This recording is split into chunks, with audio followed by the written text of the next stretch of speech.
Merhaba arkadaşlar, kanalımıza hoş geldiniz. Bugün sizler için Afra Saraçoğlu'ndan yepyeni haberler hazırladım.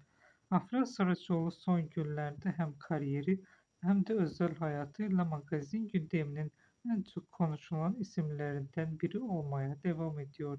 Başarılı oyuncunun yeni sezon için hazırlanan büyük bütçeli bir dizi dijital platform projesiyle görüşmeler yaptığı iddialar kulislerde geniş yankı uyandırdı.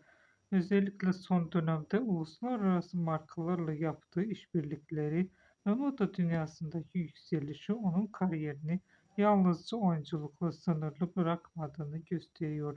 Milano'da katıldığı özel davetlerde dikkat çeken tarzı ve zarif görüntüsüyle sosyal medyada yoğun ilgi gören Afra Saraçoğlu'nun Avrupa merkezli moda projeleri içinde teklifler aldığı konuşuluyor. Oyuncunun son paylaşımları kısa sürede milyonlarca etkileşim alırken hayranları tarafından yeni neslin stil ikonu olarak yorumlanmaya devam ediyor. Özel hayatıyla ilgili sorular gündemdeki yerini korurken Afra Saraçoğlu'nun son röportajlarında daha sakin ve sessiz yaşam tarzını tercih ettiğini vurguladı, dikkat çekti. Yakın çevresine göre oyuncu yoğun çalışma temposuna rağmen özel hayatıyla kariyeri arasındaki denge kurmaya çalışıyor.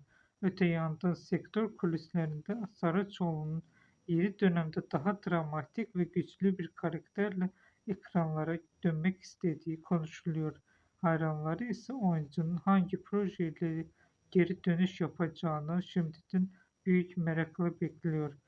Bugünlük benden bu kadar arkadaşlar. Yeniden görüşmek üzere. Hoşça kalın. Bizi izlemeye devam edin.